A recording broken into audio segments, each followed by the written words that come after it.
¿Qué tal? Muy buenas noches y gracias por acompañarnos aquí en La Silla Rota. Los invitamos a que nos sigan en las redes sociales, en Twitter, @La Silla Rota y en facebook.com/La Silla Rota. Entre los temas más mencionados en redes sociales, pues no podíamos dejar fuera el de Gabriel García Márquez, quien, todo un fenómeno en redes sociales, en Twitter principalmente, ocupó 9 de cada 10 de los trending topics disponibles en la red social.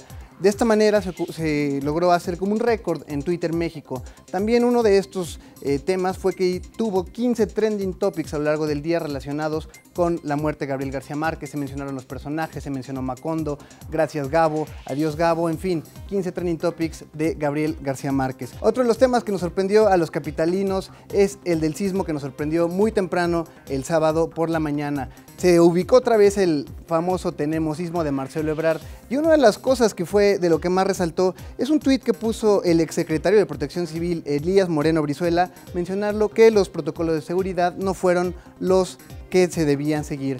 El actual secretario de Protección Civil, Fausto Lugo, lo desmintió después, pero bueno, ahí se nota ahí como que hay una pelea entre el previo secretario de Protección Civil y el de ahora. Y por quinta vez están matando a Fidel Castro en Twitter. Esto se desmintió durante todo el domingo, pero pues fue la quinta vez que están matando a Fidel Castro.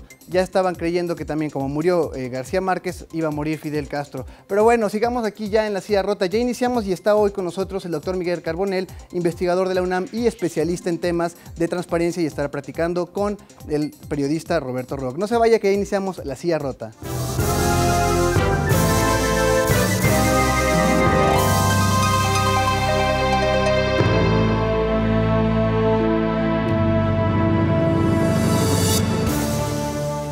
Muchas gracias, Julio. Bienvenidos nuevamente a La Silla Rota. Nos encontramos en esta oportunidad con el doctor Miguel Carbonell, un especialista del Instituto de Investigaciones Jurídicas de la UNAM y un amplio conocedor del tema de la transparencia en México. Miguel, muy bienvenido a La Silla Rota. ¿Qué tal? Estamos por presenciar en estos días, justo en esta semana, la determinación del Senado de la República para saber quiénes son los nuevos consejeros, los nuevos comisionados del IFAI, un instituto que, a la luz de una nueva reforma constitucional, cobra atribuciones nuevas y muy importantes, ¿no es así?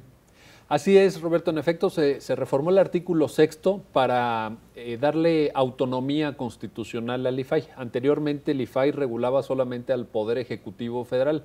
Ahora va a tener una capacidad regulatoria respecto de los 3 poderes de la Unión, los órganos autónomos y nuevos sujetos obligados que creo que le van a dar una dimensión de mayor profundidad al tema de la transparencia. Me refiero fundamentalmente a partidos políticos y a los sindicatos. Esto nos va a permitir que cualquier persona pueda hacer solicitudes de información a los partidos políticos que, como sabemos, recibieron este año 4,000 millones de pesos de transferencia de recursos públicos para el ejercicio de sus tareas y de sus funciones. Dinero de todos nosotros. Dinero que pagamos los ciudadanos. Y entonces, pues yo creo que es lógico, es natural, y así lo determina la reforma a la Constitución, que podamos preguntar qué pasa. Y respecto de los sindicatos, que muchos de ellos reciben cuantiosísimos recursos públicos, como puede ser el sindicato Pemex, imagínate, como puede ser el Sindicato Nacional de Trabajadores de la Educación, el sindicato de la Secretaría de Salud, y así... la CFE, por ejemplo. CFE, ¿no? Sí. Muchos. ¿Cómo se usan esos recursos? ¿Se emplean bien? ¿No se emplean bien? ¿Para qué se destinan? Yo creo que son preguntas que los ciudadanos tenemos derecho a realizar, y ahora la Constitución nos dice que lo podemos hacer directamente al sindicato. Esto es una muy buena noticia, Roberto. La reforma constitucional prevé crear una ley reglamentaria, que es la que realmente detalla los procedimientos, etcétera. ¿Cuánto tiempo tendremos que esperar los ciudadanos para que esta ley exista? Bueno, en el transitorio de la reforma se establece un plazo de 1 año. Estaríamos pensando en los primeros meses del 2015. Sin embargo, muchos de nosotros estimamos que una vez que se constituya el nuevo IFAI, que se va a seguir llamando IFAI, pero va a ser renovado por cuanto hace a su integración, porque ahora son 7 en vez de 5, porque tiene nuevas facultades como estas que señalamos y otras, pues debería de venir la ley lo antes posible, porque si no vamos a tener una asincronía legislativa muy, muy interesante, porque vamos a tener un órgano renovado con atribuciones constitucionales también nuevas, pero con la ley antigua. Y esto naturalmente pues no va a dar tan buen resultado.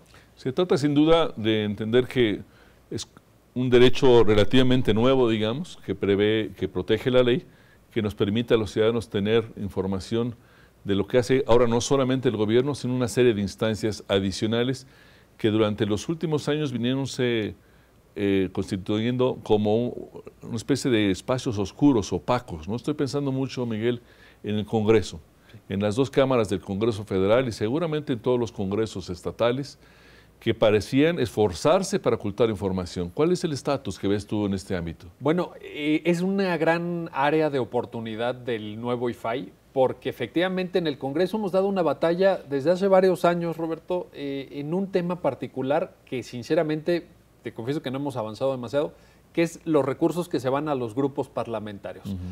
Sabemos cuál es el presupuesto del Congreso, sabemos para qué se destina la mayor parte de ese presupuesto, pero en las transferencias que se hace de esa parte del presupuesto a los grupos parlamentarios y cómo los coordinadores parlamentarios administran esos recursos, que no son menores, que no son pocos, ahí no hemos podido... Estamos hablando de cientos de millones de pesos que uno puede presumir, ante la opacidad es muy difícil demostrarlo, que son utilizados por los coordinadores o por otras instancias para comprar conciencias de los legisladores, para darles prebendas, para darles viajes, para darles otro tipo de apoyos, digamos, a cambio de cierto comportamiento disciplinado. Mientras eso no se esclarezca, mientras no entre la luz del sol para limpiar esos gérmenes, va a ser muy difícil que confiemos más en el Congreso.